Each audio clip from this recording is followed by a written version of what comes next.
Maqaa Abbaa, kan Ilmaa, kan Hafuura Qulqulluu, sadan Waaqa tokkoo. Ameen. Maatiiwwan Waaqayyoon kan jaallattan hunnis kan isin jaallatu sanbata barii kanaan mana kiristaanaa Fayyisaa Addunyaatti kan argamtan akkasumas toora miidiyaa hawaasaa irratti kan sagantaa kana hordoftan hundumti keessan akkam bultanii, akkam jirtu, akkam yoo nageessan. Maqaan Waaqayyoo keenyaa, maqaan Fayyisaa keenyaa bara baraan kan galatoomu nuuf haa ta'u. Egaa akka fedhii Waaqayyootti guyyaa sanbataa irraa keessumaa guyyaa yaadannoo Fayyisaa Addunyaa eebbarraa argannu kan je'aati. Guyyaa kana waa'ee fayyinaa haasofnaa, waa'ee fayyinaa galateeffannaa, isa nu fayyise galateeffannaa, galanni isaaf haa ta'u. Kanaaf faarfannaan Daawit faarsaasaa 73 qoodduu 74 lakkoofsa 13 irratti gocha fayyinaa isaa hundumaa ni raawwatee kan jedhu arganna. Gocha fayyisuusaa hundumaa ni raawwatee walqixxeessa lafaarratti Waaqayyo jedha. Addunyaa dursee bara baraan Waaqni Gooftaadha. Innis giddugaleessa lafaa kan ta'etti gocha fayyisuu isaa hundumaa ni raawwatee jedha. Sila faarfannaa irratti diyaaqonii wajjin kan faarfanne isa. Akkasuma mata dureen barumsa keenyaas lakkoofsa 13 irraa isa jiru faarsaa Daawit boqonnaa 73 qoodduu 74 lakkoofsa 13 irratti gocha fayyisuu isaa hundumaa ni raawwatee isa jedhu kana mata duree godhannee yeroo qabnu kanatti waan tokko hubanna. Waan Waaqayyo nu hubachiisu kan barsiisu Waaqayyoodha, kan nu hubachiisu Waaqayyoodha. Nu immoo ijoollee Waaqayyooti. Inni isa barsiisuuf jecha kennee jara dhageessanu isiniif immoo Waaqayyo laphee Liidiyaa kennee bantanii laphee keessan sagalee Waaqayyoo dhaggeeffattanii firee gaarii, firee 30, firee 60, firee 100 akka baastan akka dandeettii keessanitti Waaqayyo hunda keenya nu haa gargaaru. Egaa gocha fayyisuu Waaqayyoon hojjetu maal akka ta'e dursinee ilaalla. Gochi fayyisuun Waaqayyo nu hojjete maali ala jennu Wangeela Yohaannis boqonnaa 3 lakkoofsa 16 irratti fayyinni nuu kenname, fayyinni argame. Addunyaan kun akkamitti akka fayye? Fayyisaa addunyaa ala jennu fayyisaan addunyaa kan akkamitti akka inni fayyise ilaalla jechuudha. Qooda namaa as keessa, qooda jiraattotaa, qooda amantootaa as keessa maal akka fakkaatuuf gochi Waaqayyoo immoo maal akka ta'e as keessatti ilaallaa jechuudha. Kanaaf hojii fayyisuu Waaqayyo hojjete, gocha fayyisuu isaa hundumaa inni raawwatee qoodi namaa immoo maali? Kana keessatti Waaqayyo akkamitti nu fayyise isa jedhu kana sirriitti hubannaa jechuudha. Salvation isa jedhamudha afaan Ingiliffaatiin. Salvation isa kanarratti hayyoonni amantaa jarri duraanii waan baay'ee haasa'anii jiran. Akka fakkeenyaaf John Chrysostom jedhama. Yohaannis Afoorqee jedhamee biyya keenyatti afaan biyya keenyaatiin hiikame. Waggaa 349 amma waggaa 407tti dhaloota Kiristoos booda kan jiraate John Chrysostom inni jedhamu. Hojiin fayyisuu Waaqayyoo kan waaqaan hojjetame kan namaaf kennameedha. Nuyi isa kanatti amanuu duwwaatu nurraa eegamaa kan jedhu lafa kaawwateeti jira John Chrysostom.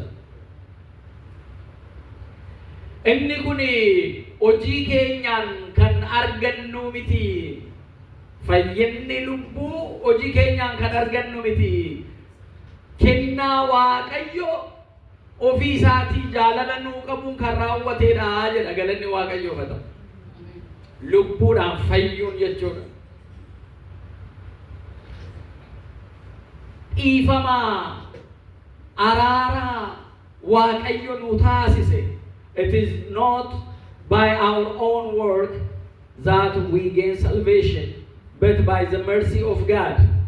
Dhiifama Waaqayyootiin, kenna Waaqayyootiin, arjummaa Waaqayyootiin kan arganne malee hojii keenyaan kan arganne miti jedha qulqulluu Yohaannis Afuurri. Gocha fayyisuu Waaqayyoon raawwate sun akkaataan ittiin ibse jechuudha. Abbootii keenya amantaadhaan cimoo ta'anii jara duraan turan keessaa isa tokko jechuudha. Maatiiwwan Waaqayyoo Atnaatiyoos inni Aleksaandariyaas bara 296 amma bara 373 dhaloota Kiristoos booda namni jiraate waa'ee fayyina kanaa ala kaasee haasa'u. Gochaan kun gocha Waaqayyoon nama ittiin uumee namni immoo Waaqa ittiin ta'eedha jedheetu ibsa. Ajaa'iba kunis ibsa cimaa, ibsa ajaa'ibaati. Jarri kun abbootiin kun kan inni isinii caqasaa jiru Church Fathers, jara ancient yookaan jara jalqaba ala kiristinnaan kun hundeeffama Kiristoosiin amantaa kana eega maqaa isaatiin Kiristoos, maqaa isaatiin kiristiyaana jedhamnee waamamne booda abbootii kaa'anii abbootii amantaa beekumsas jireenya kiristinnaa kanas jara waliin qabatanii deemanidha. Namoonni baay'een beekumsa duwwaa kan qaban jiru, jireenya isaa kan hin jiraanne. Kanaaf jarri abbootii amantaa jechuun ni rakkisa. Kanaaf addaan baasuun barbaachisaa ture bara sana keessatti jechuudha. Jarri kun garuu kiristinnaa kana jireenya isaa akka seera Kiristoositti jiraachaa, akka seera Waaqayyoottis jiraachaa, beekumsa isa dhokatee jiru, isa sammuun namaa bira gahuu hin dandeenye akkaataa ittiin namatti ibsan sana argina jechuudha. Atnaatiyoos inni Aleksaandariyaa kun maal jedhee, he was made a man that we might be made a God. Kun hojiin dhiifamni araarri Waaqayyoon dhiifamni nuu taasise, hojiin fayyinaa, fayyisaan addunyaa san ittiin taasise kana gaafa kaasee haasa'u. Waaqayyoonni nama uume kuni nama akkaataa inni Waaqa ittiin taasiseedha jedha. Iccitii baay'ee of keessaa qaba jechuudha. Akkaataa namni ittiin Waaqa ta'eedha. Alasa kana ani naaffi waaqummaa kootiif hin qaba kan jedhu Waaqayyo ana malee kan biraa Waaqni hin jiru ala jedhu Waaqayyo hojiin inni akkaataan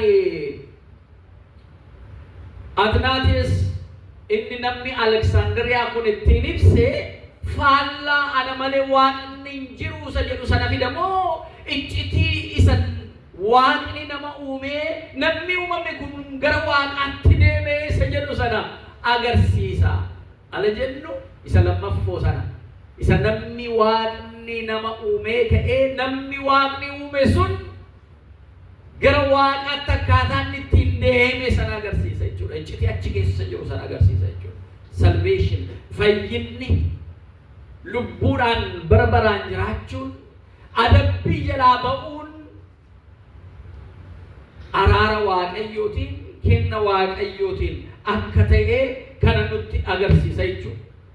Mee namni tokko sin keessa Efesoon lakkoofsa 2 boqonnaa 2 lakkoofsa 8 irra jiru baasee adubbisu namni tokko.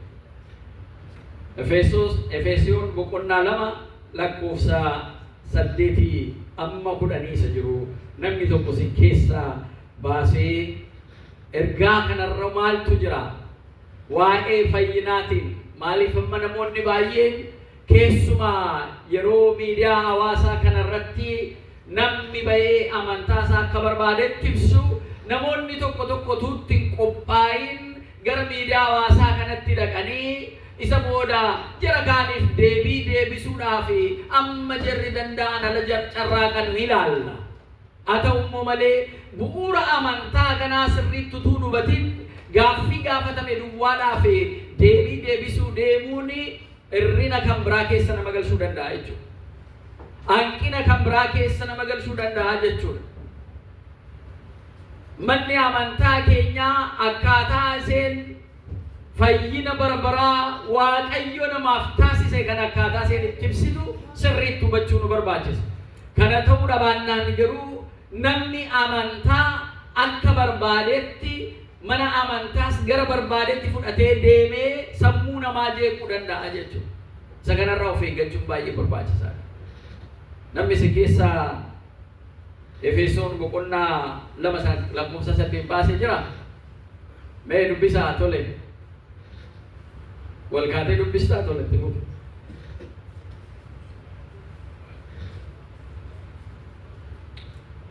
Hundumti keenya keessatti hirmaachuu gatii qabnuudhaaf kitaaba dubbisuu irratti kitaaba qulqulluu qabannee dhufnaa. Kitaaba dubbisuu baruu qabnaa. Ala dubbisnu akka nyaata keenya ganamas guyyaas galgalas nyaannu wangeelli Waaqayyoo hunda keenyaaf akkasuma barbaachisaadha lubbuu keenyaaf jechuudha. Itti fufi obboleessa keenya.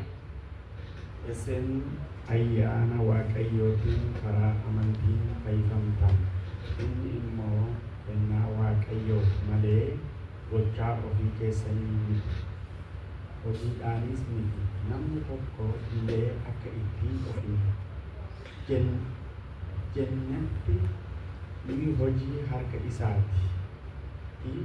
Hojii gaarii isa Waaqayyo duraan dursee qopheesse keessaa akka deddeebinuuf karaa Kiristoos Yesuus uumamne. Irranaa deebimee gubbaadhuma gaariidha.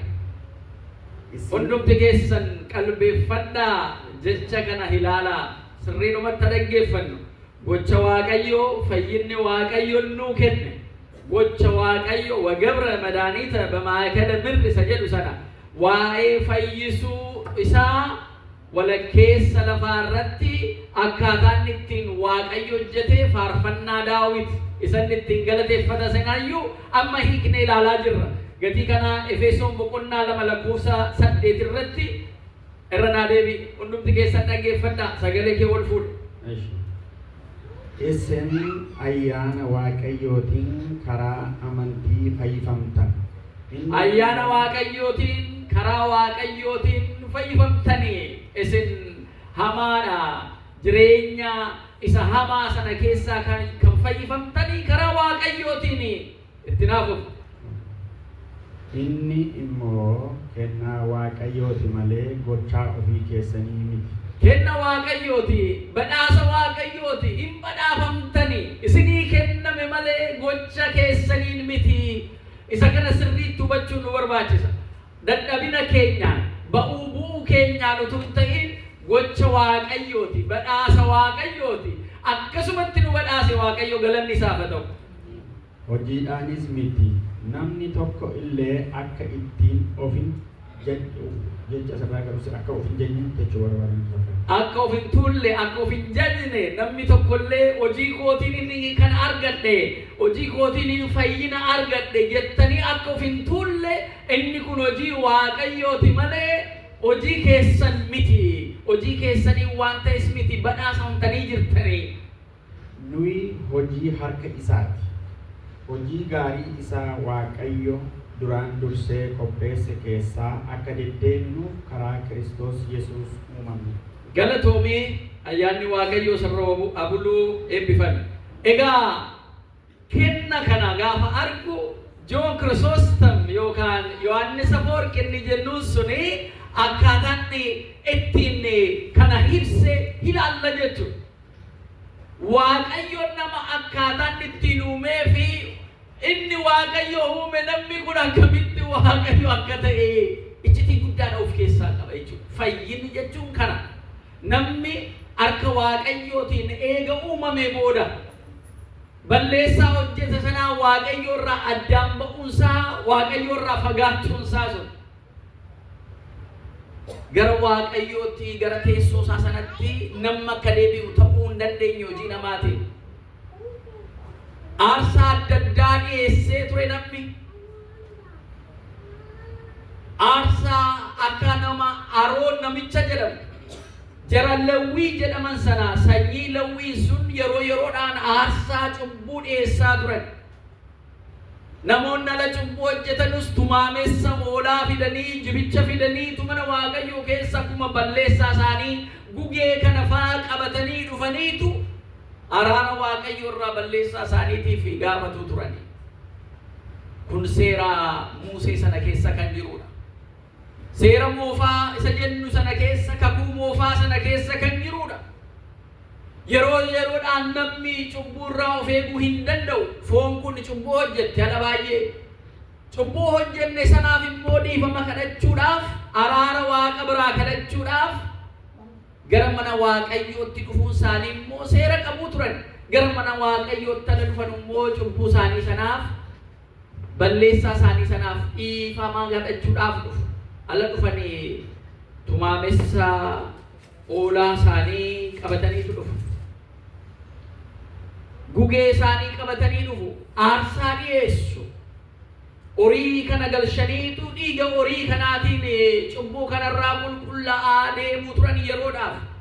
Haa ta'u malee dhiigni horii amma sanaa yoo dhangala'es gugee namni suni yoo dhiyaattes qabeenya isaanii fidanii mana Waaqayyoo sana keessatti yoo kennanis inni kun hojiin namaa kun garuu Addaam isatti murtaa'e sanaa ijoollee Addaam isatti murtaa'ee Si'ool sana keessaa gara gannatiitti deebisuu yookaan bakka jannataa bakka jireenya Waaqayyoon isa uume bakka boqonnaa gaarii jiru sanatti deebisuu hin dandeenye jechuudha.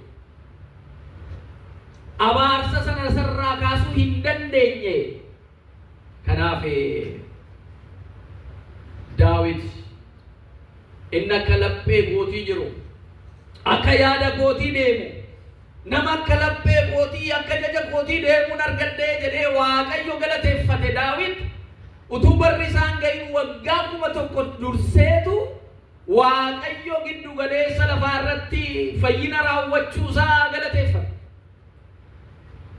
Inni kun xumurri isaa gooftaa keenya Yesuus Kiristoos qaraaniyoo irratti fannifamee nu jedhee du'ee jireenya bara baraa nu kennuusaa sana agarsiisa. Galanni isaaf haa ta'u.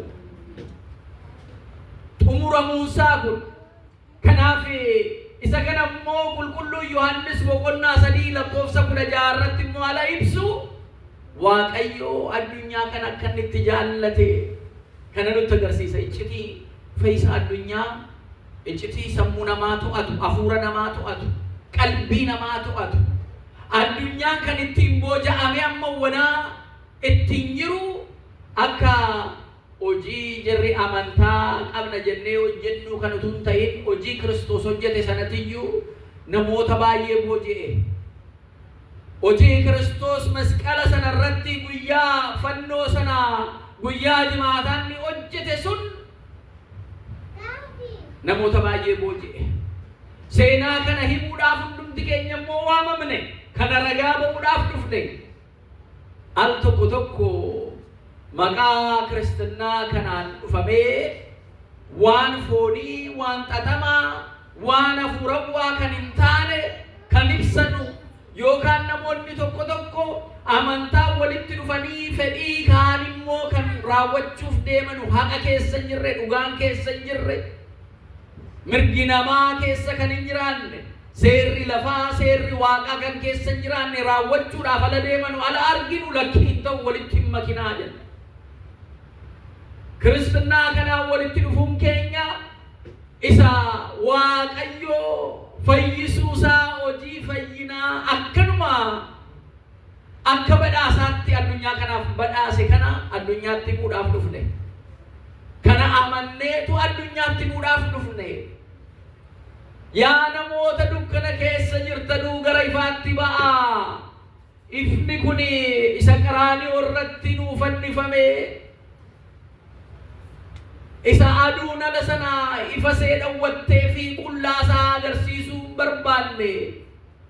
Isa jiin gara dhiigaatti jijjiiramte urjiin samiirraa arcaa'anii fi wangeela Maatiyos 27 irra jiru sana.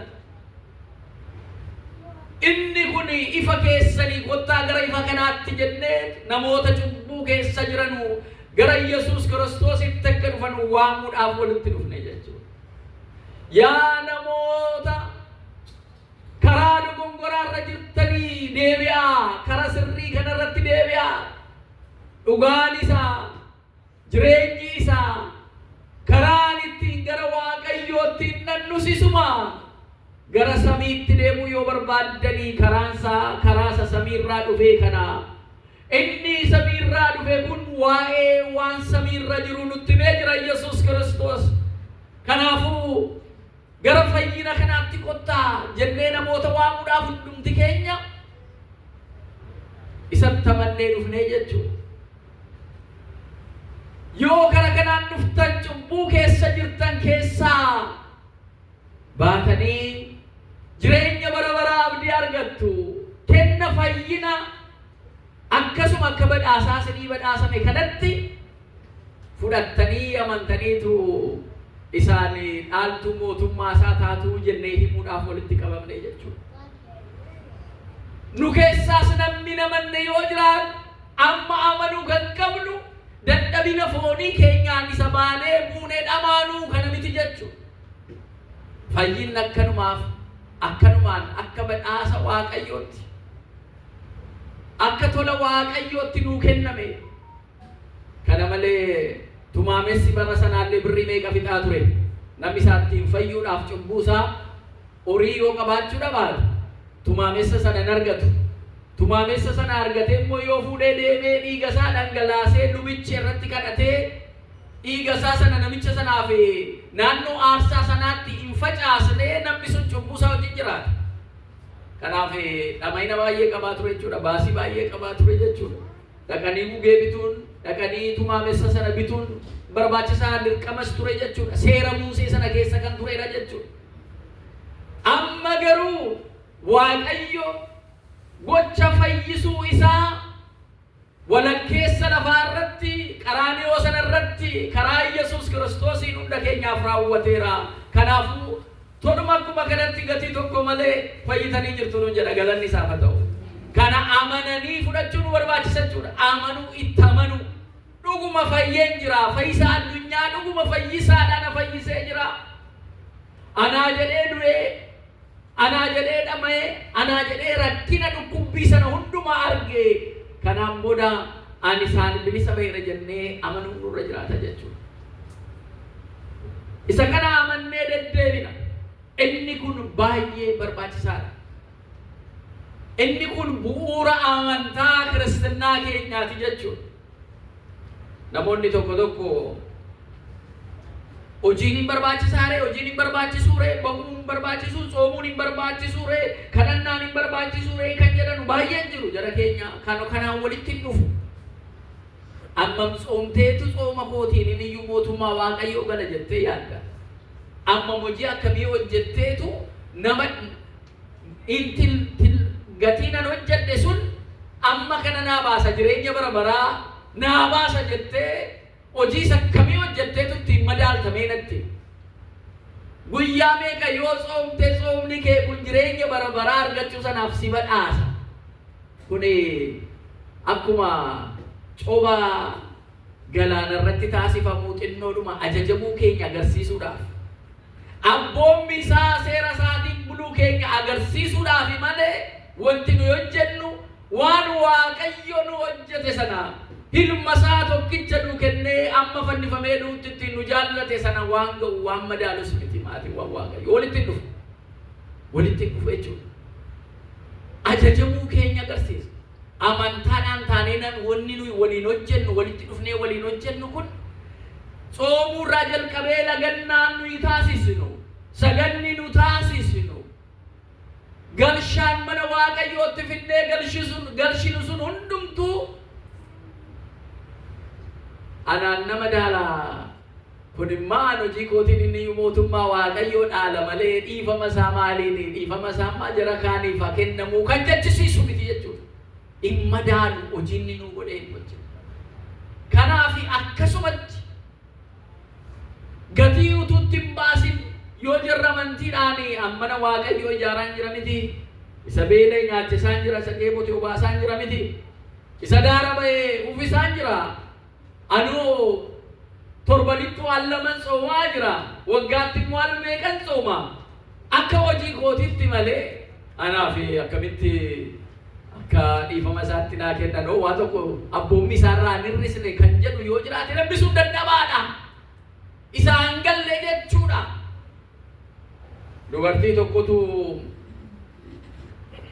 غدامي غلتي بكا جرتو سنتي وان كنموف وان تنكو ويانا وان تو ألتوكو وان تبدو واكنا في كننا تفوفتي غدامي سنكي سما غدامي جتشونو بكا الدنيا كنرا أدام بأني jireenya fuurawwaa jireenya foonii mo'atanii jireenya afuurawwaa cimsatanii jireenya fuurawwaa sanaan waaqa isaanii wajjin walitti dhufanii adeemsa isaanii akka waaqayyootti akka bommii waaqayyootti karaatti deemsisatanii isa nama jeequ afuura nama jeequ ijaan harkaan deemuudhaan keessa ooluudhaan addunyaa kanaan waan sammuu keenya jeequ sana hunda dhiisanii gara tasgabba'aa jireenya tasgabbaatti ittiin deemanu al tokko namoonni numti addunyaarra jiraatan torban tokkoof isa ta'u torban lamaan isa ta'u dhaqanii jireenya isaanii ilaalanii eebba gadaamii sanarraa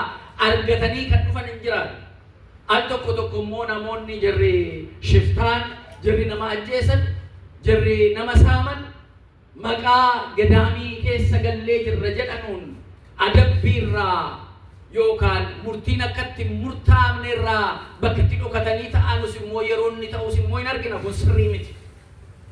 Bakki sun bakka gadaamii jedhamu bakka waaqayyootiin galateeffachaa seera waaqayyootiin ittiin bulamudha jechuudha. Gatii kanaati dubartittiin kun achi galteetu yeroo baay'ee jiraatti.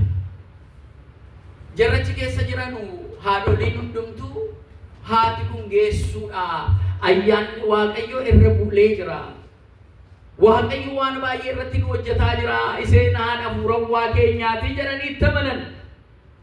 Kanas gurra seetiin dhageesse. Monokseen kun isa booda abjuudhaan waaqayyotti dhufee maa hoyati akka hojii keetiitti moo akka dhiifama kootiitti si fayyisaa jedhee gaafate achi maa hoy kun yaa waaqayyo akkam gaaffii kana nagaafatta nama laaltee awwaggaa meeqanii gadaamii kana keessatti fixee ganama kaasee galgala guyyaa guutuu kadhachaa oola akka argitu si galateeffachaa oola. Kanaaf ani fedhii foonii kooyyuu mo'adheetanii jira yeroo ammaa kana. Kanaaf sakka kootii fi akka hojii kootti naa kennamu.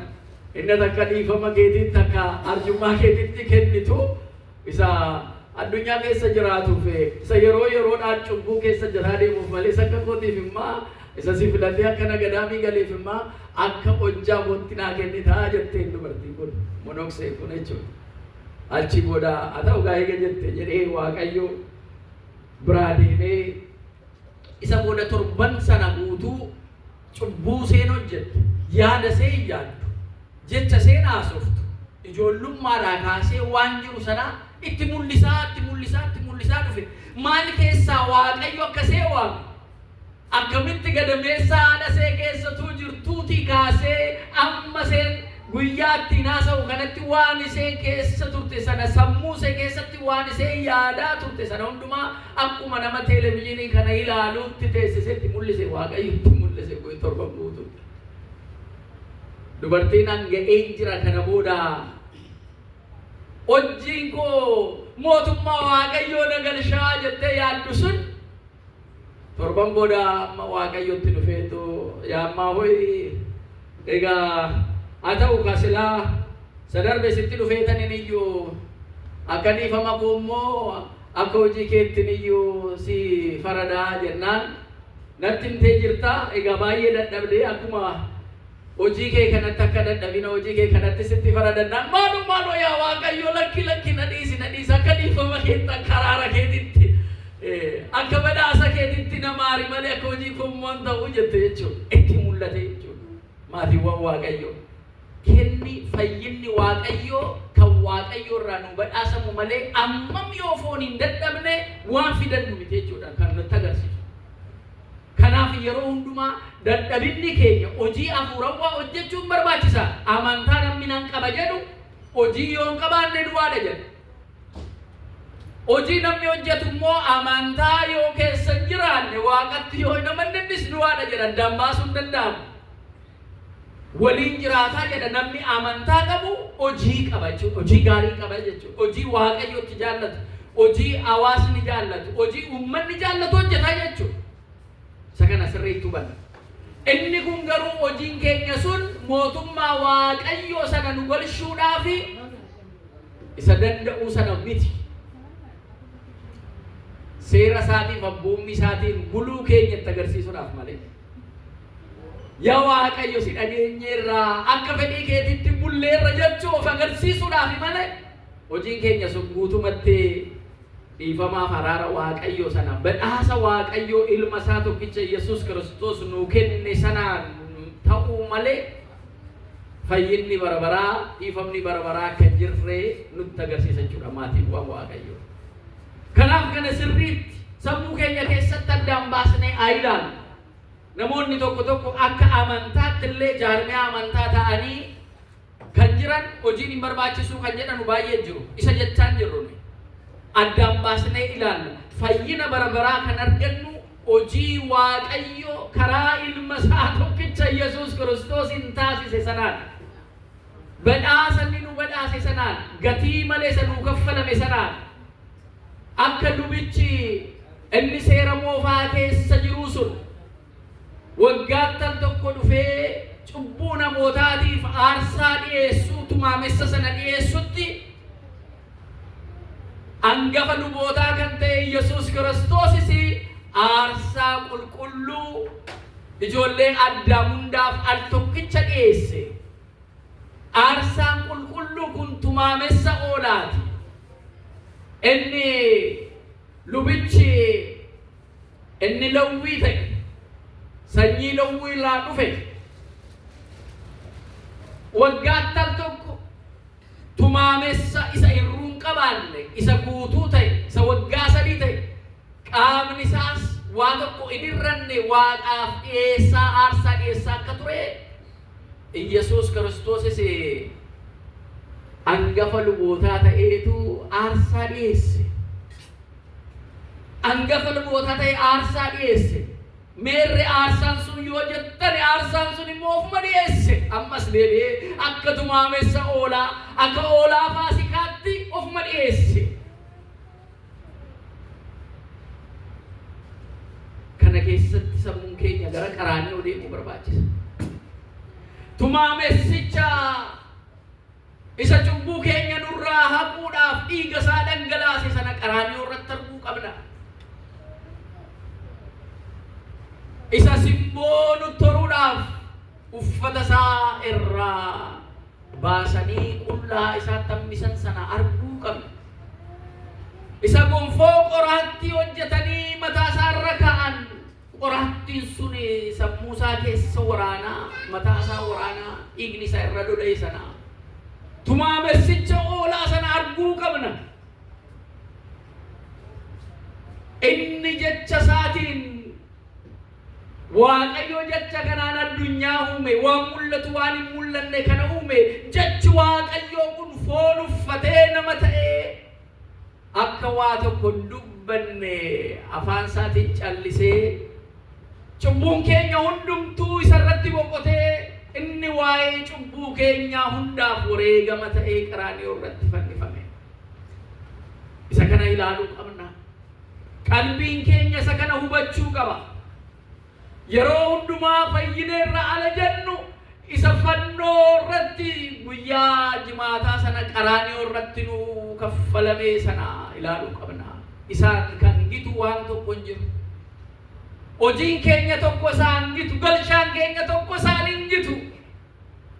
Isaan dura Addaamii kaasee dhaloonni namaa balleesseef aarsaa baay'ee gumaacha baay'ee kaffalaa dhufee ture. Garuu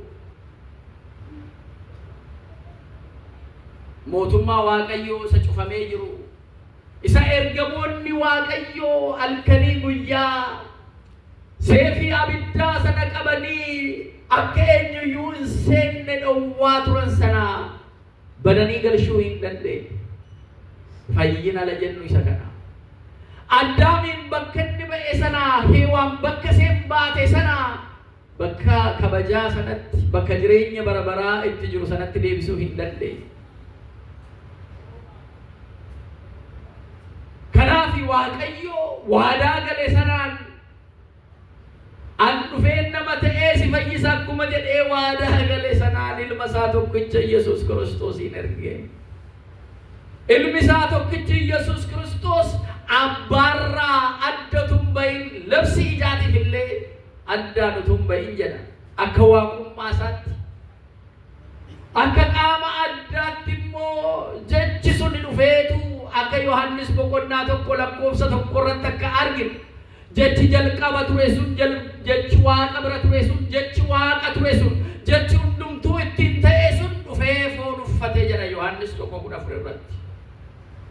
Jechi foon uffate sun anaaf isiniif addunyaa kana fayyisuudhaaf, fayyisaa addunyaa ta'uudhaaf qaraanii irratti fannifame. Oolaatumaa messichi irrina waa tokko hin qaban. Pilaaxoos as garagalchee gaafatee maalan namicha kanarraa irruu tokko hin arganne, cubbuu tokko sarraa hin argine jara keenya maal isinii godhuu isa kana isinii hiikuu waggaattan tokko nama hidhame murtiin itti murteeffame hiikuudhaafi amala qabna. Kanaafuu ayyaana waggaa kanaatiif isa kanan isinii hiikaa jennaan mannachi dhaabbatee jiru, Ayhuudonni achi dhaabbatanii jiran isa kanan uffannis Barbaaniin nuu hiikii jedhaniitu. Barbaan isa jara saamaa ture, hataa ture, dubartii isaanii gudeedaa ture. Barbaanii sana filatanii addunyaan kana filata maatiiwwan Waaqayyoo. Yesuusin maal godhuree jennaan fannisii jedhani nuu jedhee fannifame jechuudha. Inni aangoo qabu sun illee isa fayyisuu hin dandeenye. Maaliif? Kan inni dhalate iyyuu, kan inni nama ta'e iyyuu nama nu gochuudhaaf gatii tureef. Ba'aan keenya, cubbuun keenya hundumtuu isarra gatii ta'eef Yesuus Kiristoos ba'aa keenya baatee qaraanii irratti oolaa faasikaa ta'eetu nuuf jedhee dhiiga isaa dhangalaase. Nuuf jedhee lubbuu isaa wareege. Galanni isaaf haa ta'u. Kenna kana gatiidhaan hin argattan. Kenna kana soomuudhaani, kenna kana kadhannaa gochuudhaani, kenna kana sagaduudhaan hin argattanu. Maatiiwwan Waaqayyo amanuudhaan argattu. Anaaf ta'e jettanii amanuudhaan argattu sagada. Isa kana naaf qaraanii irratti fannifame eeyyeedha nama naa jireenya bara baraa naa kennuudhaaf iyyuu anaaf jedhee du'e, anaaf du'eetu jireenya isaa naa kenne jettanii amanuudhaan argattu maatiiwwan Waaqayyo. Inni kun kaffaltii tokko malee akkanumaan kan argamudha. Meeqa baasa gatiin isaa yoo jettan tilmaamuu hin dandeessanu. Gatiin qabu qabeenya keessan hundumaa isa jalqabaa amma ammaatti qabdan utuu kaffaltanii, kana kaffaltanii bitachuu hin dandeessan jireenya bara baraa kana. Kanaaf Waaqayyo nu badhaase, abbaan keenya nu badhaase. Isin ijoollee kooti nuun jedhe akka garbootaatti situu taa'issanii jirtanuu an gatii kootiin isin bitee dhiigaan bitamtanii jirtu ganaan booda nuun jedhe. Kanaafuu isin kan kootii anarraa adda kan isin baasu hin jiru jedhe. Galanni isaaf haa ta'u. Isa kana ilaaluu qabna maatiiwwan Waaqayyoo. Yeroo ammaa addunyaan akkana raasamu keessa amantiif siyaasni wal makee, amantiif fedhiin dhuunfaa wal makee, amantiif jireenyi lafa kanaa wal makee yeroo jiru kana keessa eessa jirra jettanii qalbiin keessan akka hin raasamne, mataan keessan akka hin raasamne, lapheen keessan akka isin jalaan dadhabne isa kanatti boqodhaa. Inni qaraanii irratti nuu kaffalame gatiin guddaan sun qulqulloota baay'eetti booji'ame maatiiwwan Waaqayyoo. wareegamtoota Waaqa meeqatu ittiin ba'e isa kanaan isatti amannee jirra jechuudha. Lafti kun ittiin eebbifamte jechuudha. Addunyaan kun ittiin eebbifamte. Isa kanatu nu booji'e. Isa kanatu nu bite. Gatii kanaatiif jireenya bara baraa akka nuyi argamnuuf gatii kaffalame jiran irraanfatinaa gatii sana. Saqaraanii irratti kaffalame sana. Tumaamessa hoolaa Faasikaa ta'ee bakka keenya hoolaan sun dhiigni isaa dhangala'e. Nuyi akka bilisaa jiraannuuf jechuudha maatiiwwan Waaqayyoo. Kanaaf gatiidhaan bitamtanii jirtanii kan keessan miti, kan foonii yaaddanuu sanaa miti isinii, kanaan booda kan Kiristoosiiti.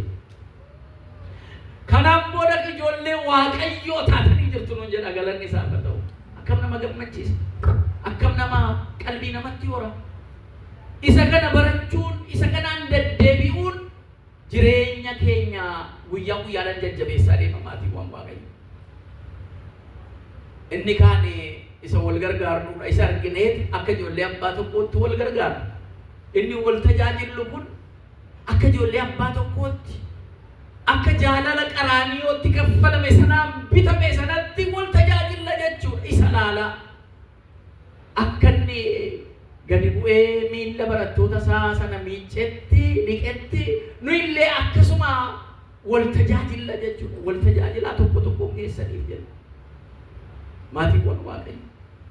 Isa kana hubachuun jireenya hafuurawaa keenyaa isa foonirraa addaan baasee abdii keenya isa mootummaa Waaqayyoo dhaallee jiraannu fagoo sanatti yaadnu ta'in arratti akka nuu ta'e sana waan akka harkatti qabatanii kana amantiidhaan nu raggaasisaa jechuudha. Galanni Waaqayyoof haa ta'u. Isa kana fayyisuun Waaqayyoo lafa kana irratti kan inni ta'e. Inni kun namoota Waaqayyo qulqulluudha.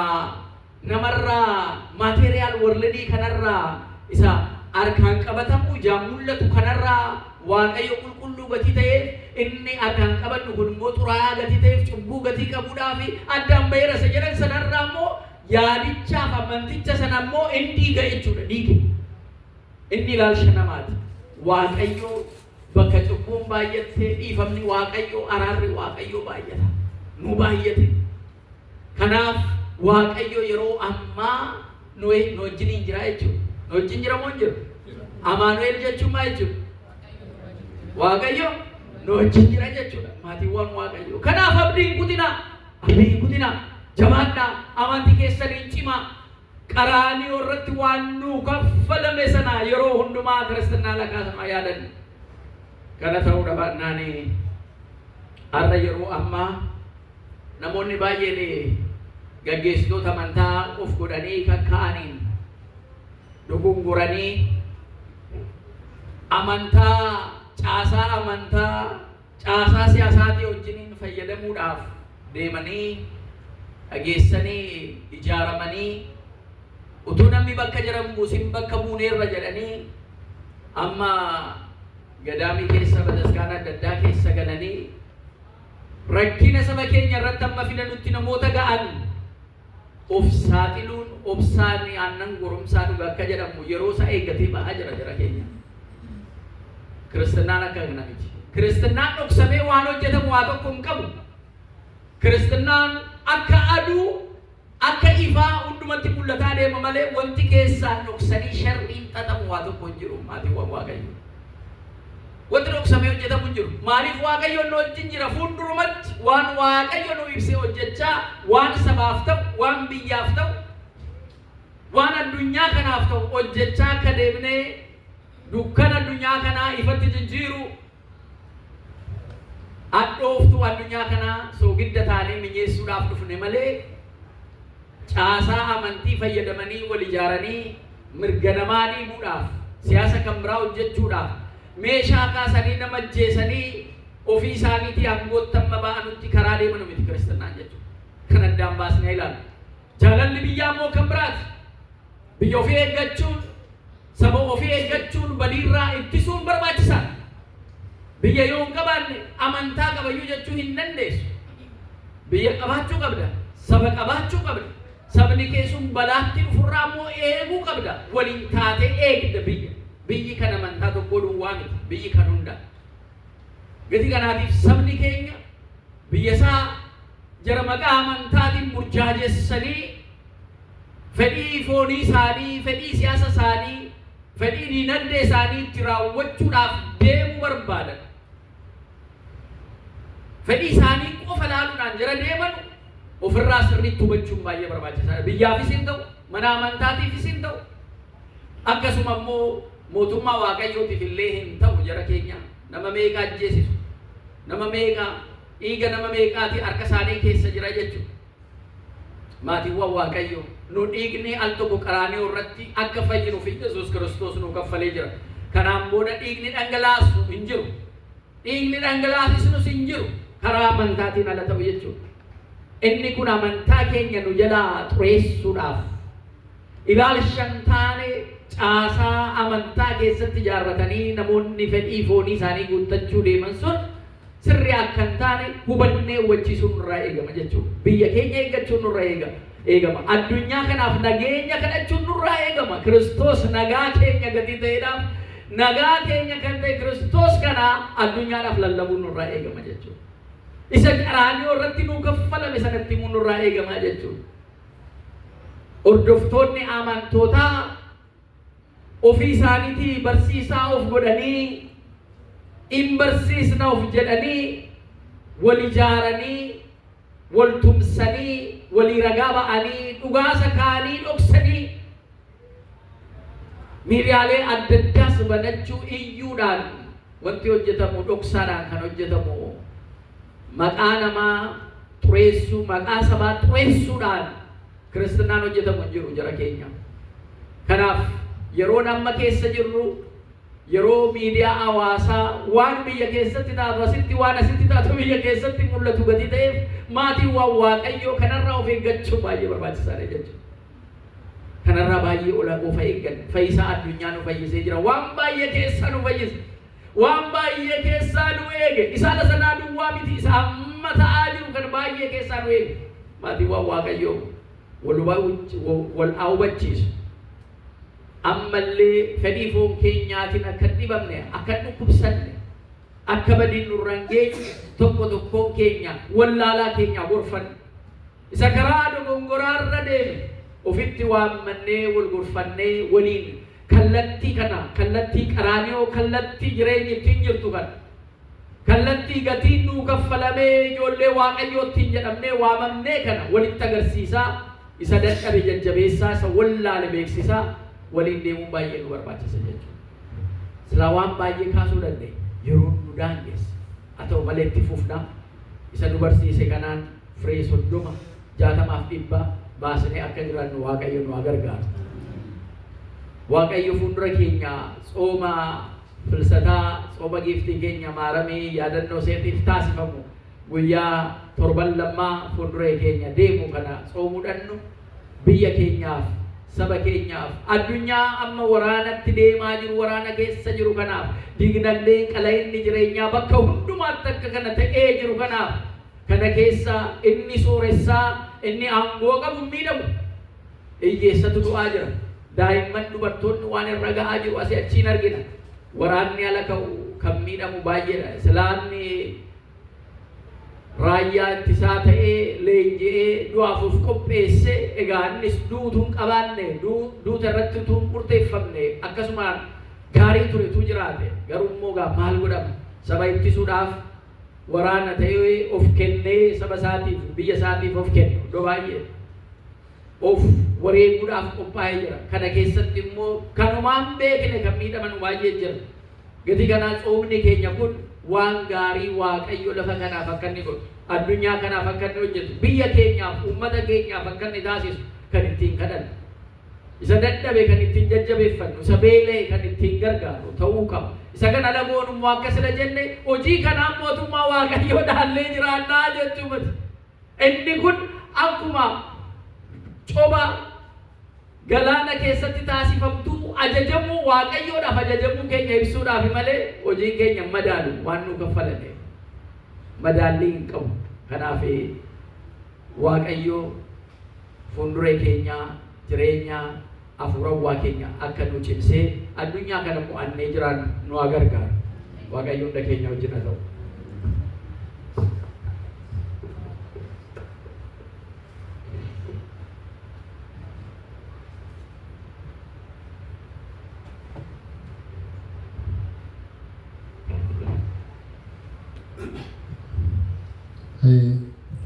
Waaqayyo gooftaaf filanni guddaan haa ta'u.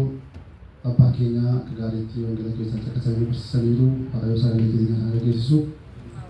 Sagalee jireenya sana dhageessisu. Sagalee jireenya sana dhageessisu. Hunduma keenya dhageenyee namatti hin fayyu Waaqayyo hunduma keenya maa taasisu.